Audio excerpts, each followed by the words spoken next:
There is so much I could say on this topic. I really had no idea what level to pitch or what bits to include.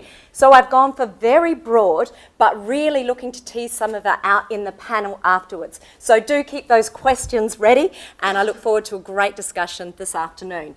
There's some contact details as well. I love this topic, so please do engage and get in touch afterwards. I'm going to start with a little bit of an introduction to the Ehrenberg-Bass Institute, because there might be some people who haven't heard of us or don't know where we come from. We are a not-for-profit academic institute in a university. Sounds pretty boring, really. Our reason to exist is to discover robust knowledge about marketing and to disseminate that knowledge to marketers so that they can make wise choices.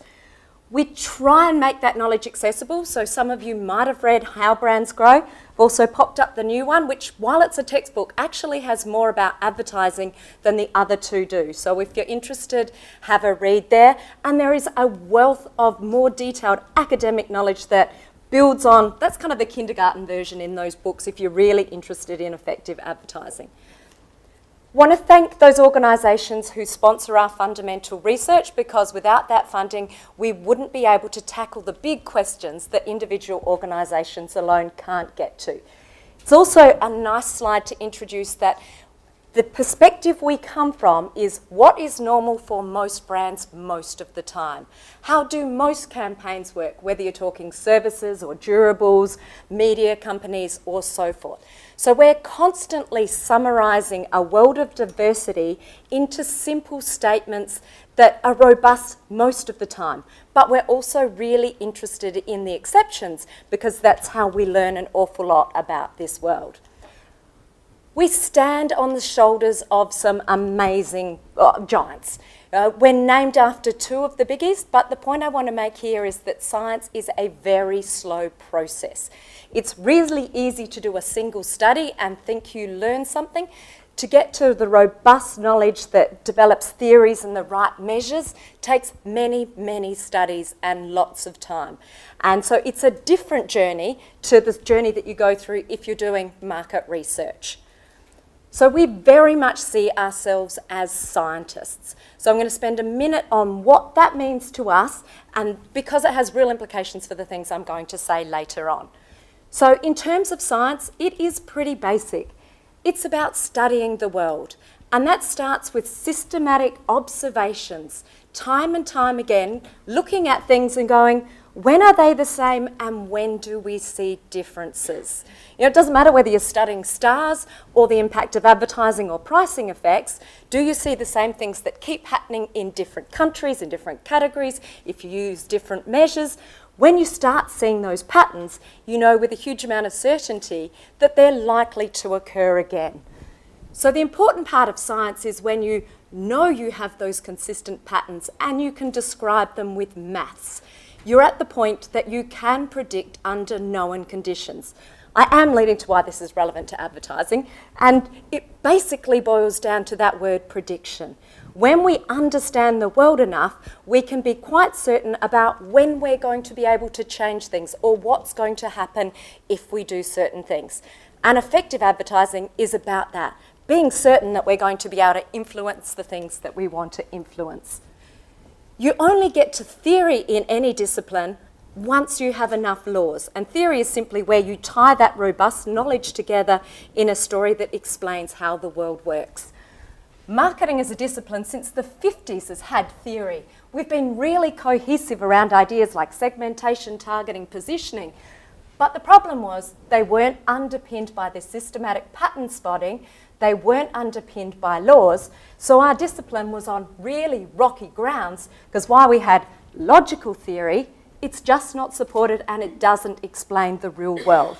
And a lot of marketers are still using dated theory that doesn't explain the world, and so they're not being as efficient or as effective as they could be. And so that's where I'm going to head today. So the world we're interested in studying is the world of brands. How do brands grow? How do categories grow? We're equally interested in studying when they decline, but that's a lot less interesting to most people. We want to know what people buy, how they choose, and particularly, when is it that you can influence it? What are the things that nudge people to make different choices? So the broad range of things that marketers do. So that's our remit. In terms of some of the journey that's relevant today and some of the things that I personally have been answering, got to stop bashing the microphone, is really interested in, can we see any patterns of what sales effective advertising looks like? Are there patterns in terms of how it varies across different media types? What measures best predict effectiveness? That's probably been one of my dominant things for the last 20 years. Top line, in case you fall asleep, most rubbish, or many measures in marketing are complete rubbish. I'll come back to that because we're wasting so much resourcing measuring things with the wrong measures, getting advice that is leading us down the wrong track. So media questions. Who should we be targeting if we're interested in growing a brand? And I'll come back to that one. A favourite topic, like Les and Peter, is there an evidence-based answer as to how much a brand should spend on its advertising? What language is useful to describe the world of marketing so we know what we should be focusing on? And really, what is the evidence-based theory that describes this world that we're interested in? So a lot of different directions that I could take. I'm aware that some of you know a bit about, others don't, so it's going to be a bit of a mix. But I thought I'd start with one little thing that no one would have seen, and then I'll move on to some of the laws that we're very famous for. I'm going to spend a bit of time talking about the language because lots of people claim we say things that we don't say, so I want to clear that up and tie it all in together with sort of what are my top line lessons to improve effectiveness. So I touched on how I have this real interest in how much should a brand spend. So this is something we've been doing for many years, and with any problem we have in marketing, we like to look at it with lots of different data and from different perspectives. So this one is a tiny one, but I think it's a nice one. Thought I'd start with some good news before I ruffle some feathers. So what happens to sales when a brand stops advertising? You're all effectiveness people. Anyone got an answer? I heard they decline. Yeah, absolutely, but not always straight away. There are lots of case studies that brands that stop and nothing happens to it. So what we wanted to know is, well, we expect that they stop, but how quickly, how much, what are the conditions when they're more likely to stop? And so to me, it's just a nice description of the process that we go through. So this one, relatively tiny. It's quite hard to get the data that we wanted, so if anyone's got more data of brands that have stopped advertising, we need periods before they stopped, and then we're interested in long periods after to study what happens. So big brands, small brands, some growing, some declining, those conditions that matter to us as scientists. And what we start to see is, yes, they do drop. In the first year, about 16%. By year 2 of no advertising, they've lost a quarter of their sales on average. Move to year 4 and you lost over 50% of the sales and more moving forward. So a tiny one, but the nice thing about this is it's entirely consistent with what we've been saying and demonstrating for years. Advertising nudges sales that would otherwise not occur. Good news for the industry, and just one tiny perspective, but a nice story to have and to start to quantify under which conditions. So now I'm going to move on to just touching on some of the laws and what they mean for advertising. I'm going to move through them quite quickly, but just to give you a flavour for why laws matter. So one of the laws of marketing is that brands share customers solely in line with their size. Not in line with their features, their positioning, who they target, any of those things that we thought were important, solely their market share, how big they are. There's the maths for anyone who's into doing maths.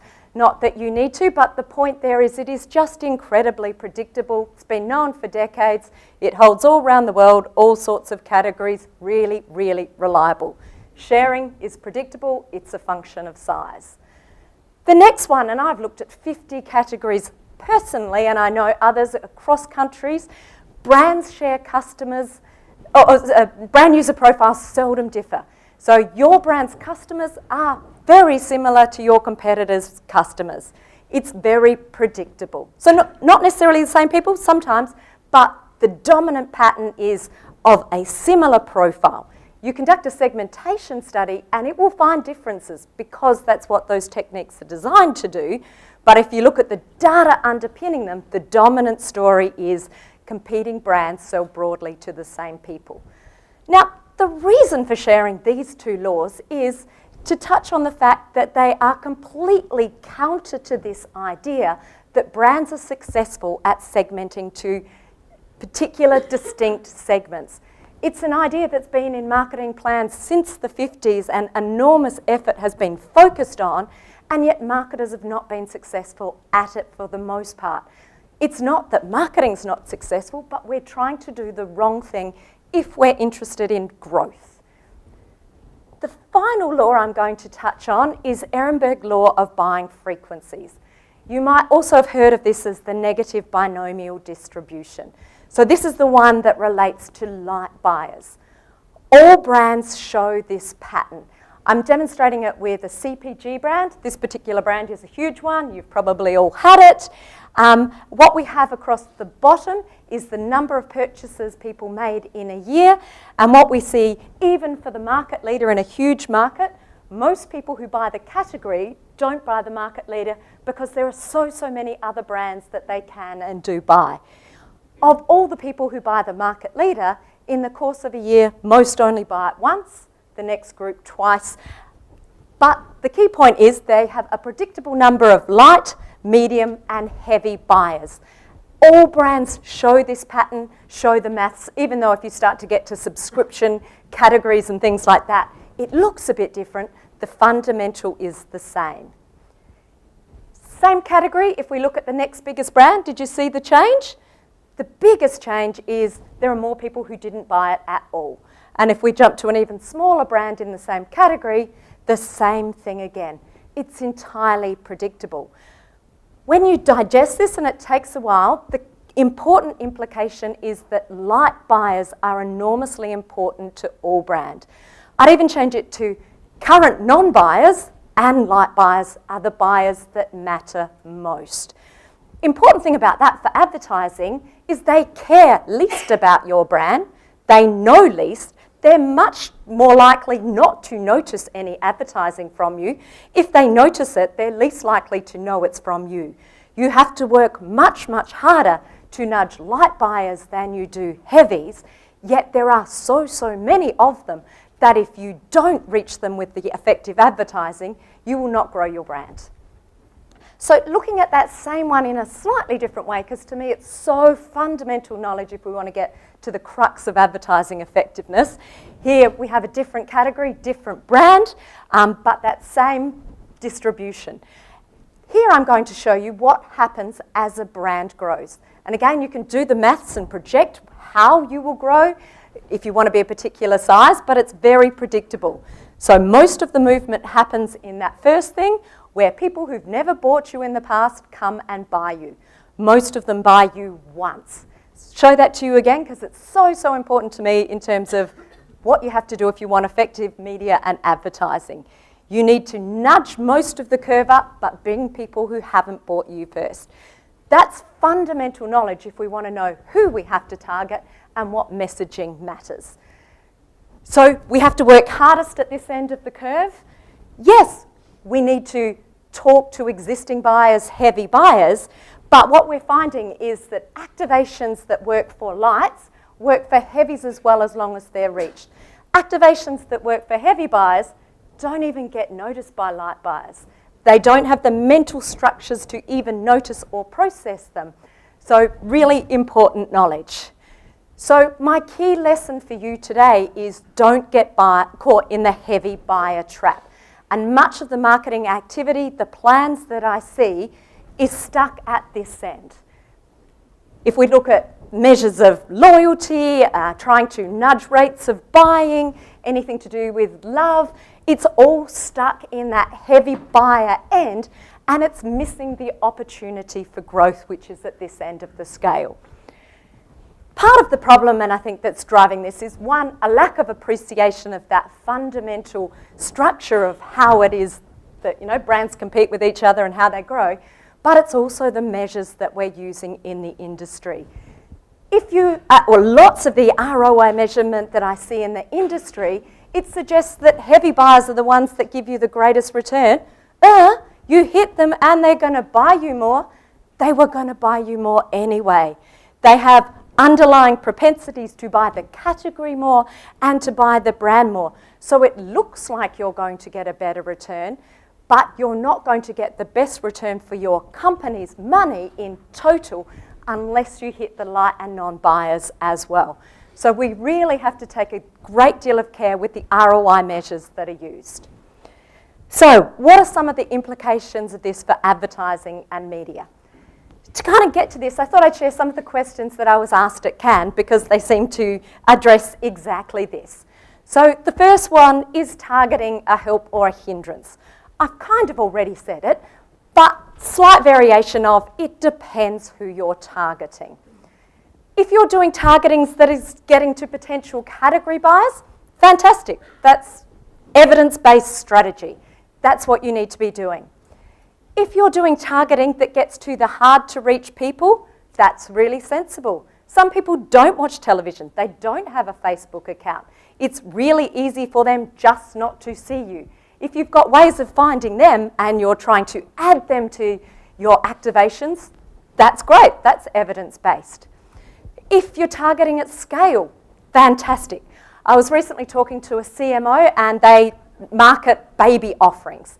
In some countries around the world, they have an email address for every pregnant person in the country and they know the day she's due and when she delivers. They don't need to go on television. They can target at scale. Sorts of things like that and creating those opportunities are enormously valuable. So the point around targeting I want to make is if you're creating limits on who you're talking to, then you're limiting your potential growth. So as a little bit of an analogy, kind of think of salt. I hate cooking without salt. You don't get the flavour. A bit of it is good, but you can go too far and you ruin things and there's no turning back. So when is targeting worth using? There are lots of exciting opportunities with the new world of media, and it's marketers' jobs to be experimenting and using them.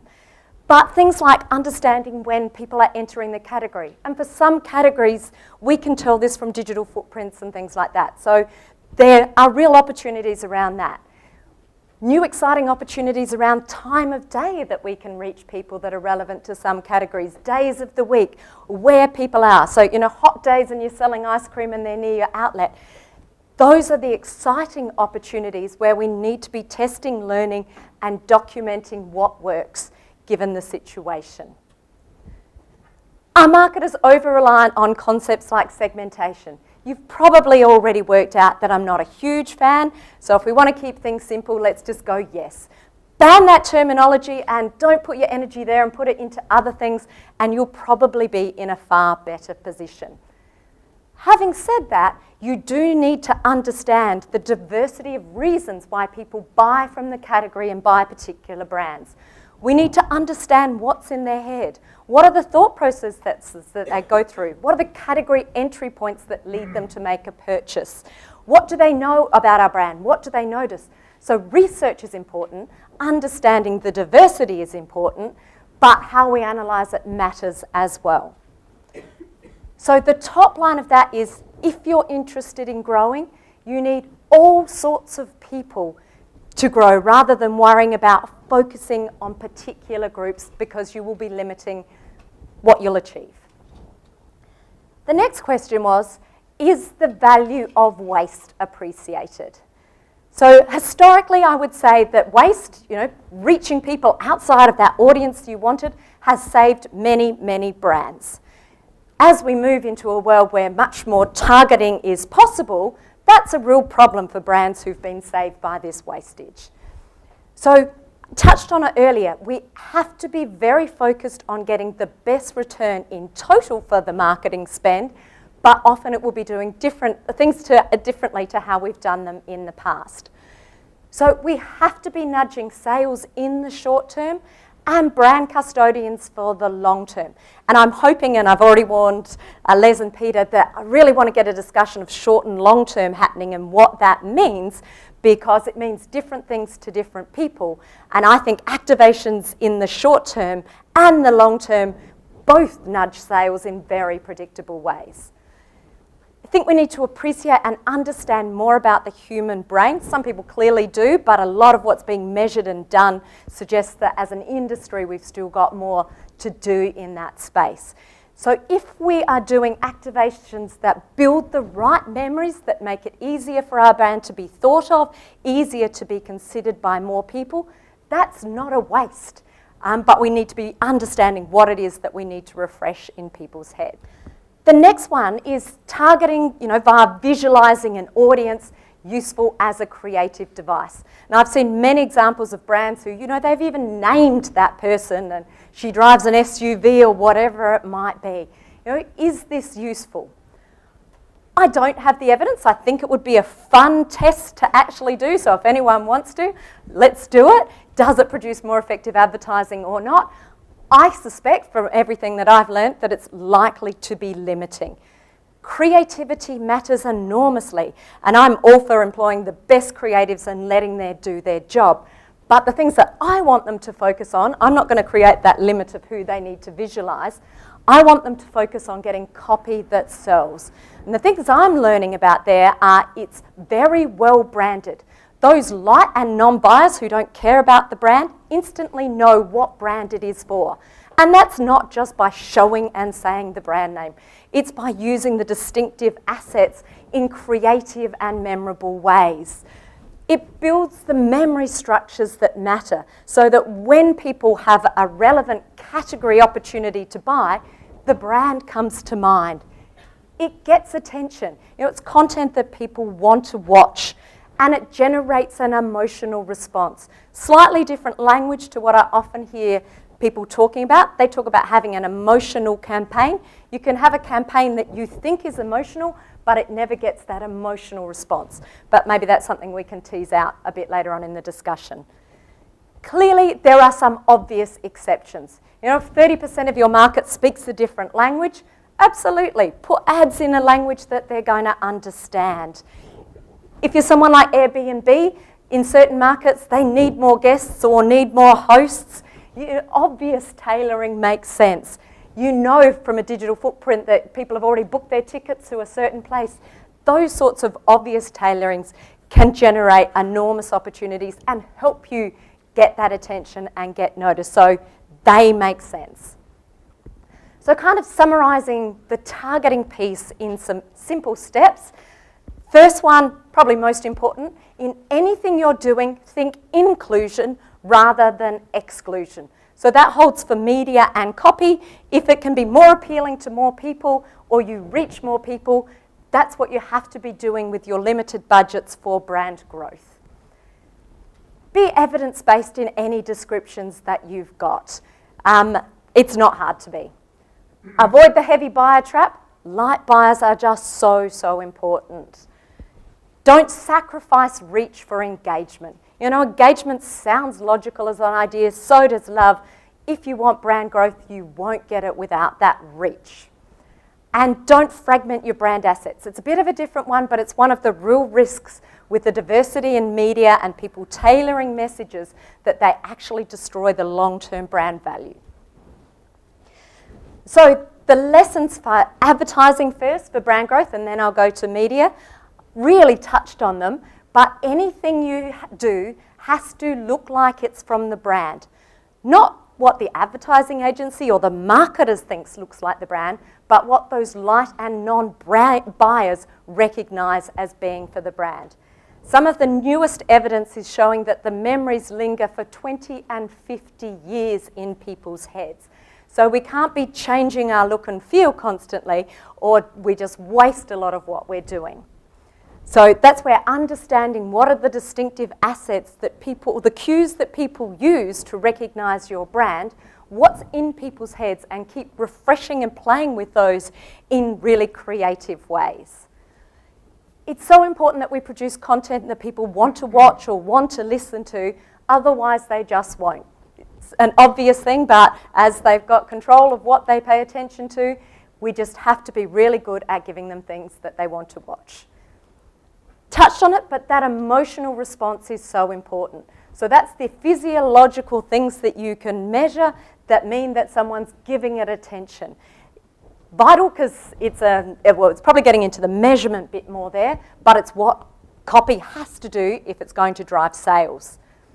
And the memory structures again. So in terms of media, my top lines are you need reach of potential category buyers if you're interested in growth. If you want an easy day at the office, then maybe not. But unless you reach them, you'll never have a growth strategy. We need continuity unless you're a highly, highly seasonal brand. So continuity doesn't necessarily mean being on air every day, but it's the exposures that you've got and spreading them. It results in improved memory effects rather than bursting or flighting. It reduces the cost to maximise the reach numbers for the same budget, and it means that if you spread, you're more likely to get recency for more of those people that you hit. And all of those things result in better return for your marketing spend. In practice, this normally means starting with whatever big you can afford, whether we're talking about a particular program or a platform, even if we're just talking about outdoor, what's the highest reaching one you can get first, and then adding to maximise reach. Pretty easy to put in practice once you realise that that's a high priority. And then knowing where your copy actually gets seen or heard. So being able to measure the response so you know that it's working wherever you're placing it. So all of this fits with our push to marketers to do lots of experimentation. Takes lots of number crunching to get this right. Marketers often get into the field because they think it's creative. The opportunity to make money lies in the number crunching and experiment because there are real differences in the different ways that you can do it in market. So kind of pulling that all together, why does science matter to effectiveness? To me, I think it matters because it gives us those better returns from the things that we're doing and the money that we're spending. It does it partly because it helps us predict with more certainty what is going to work under known conditions. By knowing which concepts matter, it also leads us to better measures. So we just waste less money, we make less errors, and to me, they're all good things. But clearly I'm a marketing scientist, so I'm biased. But I think it works. But let's have a discussion about it. So I wanted to touch on this idea of language now because there has been a lot of publicity about the things that people say that we say.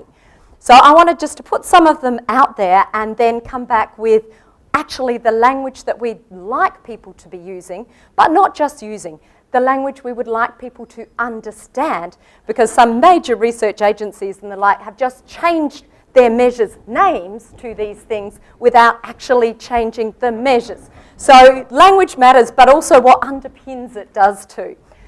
So recently we've been seen to be saying that don't try to build loyalty. We don't say this. Loyalty is everywhere. Loyalty is marketers' friends. You know, the brand benefits from the fact that people are loyal. What we do say is focusing on loyalty is not the route to growth. Loyalty and penetration are mathematically related. They move together. As you get bigger, you have more people who buy you who are more loyal.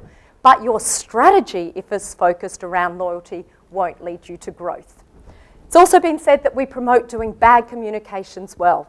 We don't. We promote doing copy that is going to drive sales or the behaviours that you want. That is really, really hard work. It's not something that you can summarise in a simple rule book. It does take lots of effort, but there are some headway in terms of what does it consistently better than others. So we're not just about logos that are bigger. Creativity does matter enormously, but not all creativity is equal. We definitely don't say target everyone with every communication. Maybe it'd be good news for media agencies if we did, but that's not our message.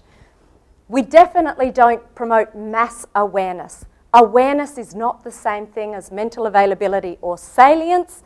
They might sound similar, but they're different concepts, and we promote different language for very good reasons. Awareness is not enough. You need to understand the brain, and you're trying to build memories that matter. We're definitely not promoting spray and pray. We're promoting number crunching, experimentation, documentation, the complete opposite to the spray and pray message. Rather than focusing on what we're not saying, it's probably better to go, what do we encourage? Having had this journey now for decades of systematically studying what works, the language that we think is more productive to marketers is mental availability, rather than the likes of awareness or positioning. So understanding what that means is really important. Get rid of terminology like loyals or switches. Understand that people have propensities to buy brands, and the norm is that they're repertoire buyers. The more someone buys from a category, predictably, they're more of a repertoire buyer than lighter buyers. Understand this idea of distinctiveness, so standing out and being recognised rather than worrying about your point of difference, differentiation, and positioning again. Focus on what can you do to get your brand noticed and get that emotional response. Don't worry about message nearly so much. You can almost just get rid of the idea of message comprehension or even coming up with a message most of the time. Focus on memory structures, associations, category entry points, all the language around the brain, rather than selling points or worrying about needing to persuade anyone of anything if growth and sales is our core goal. And reaching rather than teaching. So there's a lot that we could discuss around that, but I thought it was useful just to put it out there. I am conscious of time, so I just thought I'd end with kind of a top-line framework that I find useful if I'm looking at a piece of effectiveness research to kind of understand whether it's covering some of the big pictures. So if we want to understand if we've got effective copy or measures of it, we need to appreciate the diversity of real-world copy that's out there. It's not uncommon for there to be a couple of hundred different traits that you can code copy on. Use of music, celebrities, information. That's messy. I wish someone had told me as a marketing scientist not to specialise in advertising, because it's one of the horrible ones to study and find patterns in, because no two pieces of copy are the same. So much of the fundamental work in our discipline had been done in laboratories with bits of copy that are not real copy, that are very, very simple and so far from the real world that we learnt nothing from them. So we need to understand what happens in the real world with very messy copy, and that's always going to be hard. But then we have to tease out from the copy the media effect. So who is being exposed to this? When, how often, what else were they exposed to? And those two things are intimately linked, but unless we can tease them out, we're never going to get good measures of effectiveness. To do both of those things, we need really good measures of both. And I said it at the beginning, but for someone who studies this full-time and has for decades, so much of what is done in our discipline is just rubbish. Whether we're talking pre-tests, they really have a miserable track record of being validated for their ability to pick winners in market. They're better than what marketers are when you ask them which bit of copy they would air, but not much. Marketers aren't great. If you look at tracking measures, they're pretty good at being backwards looking. They use the likes of purchase intentions and attitudes and ask people. As an industry, we can do far better than that, and we have to. Who uses market mix modelling, econometric modelling to measure effectiveness of any campaigns? A few hands. Putting it out there, the wrong tool for advertising and media decisions. Suggested I might ruffle a few feathers, so happy to tease that one out. So I think we can and we have to do better.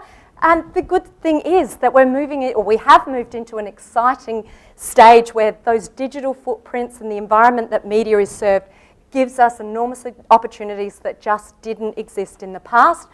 So we need to take that fundamental knowledge about people's underlying propensities to buy brands and categories anyway, so the likes of that negative binomial distribution. We need to be able to tease out things like pricing. So if you're looking at an activation offer that's got a price in it, what's the communication effect versus what's the pricing effect if we want to understand effectiveness? That's messy. Really, there are other areas I could have gone into that would have been easier, but I thought I'd put it out there in terms of if we're putting effectiveness on trial, there's lots of things that we can discuss today. So my final slide is just a call to be evidence-based in the decisions that you make. We're all on a journey. We've got a lot to learn, but that's giving you a bit of a flavour of the journey that we're on, and I look forward to discussing it more in the panel.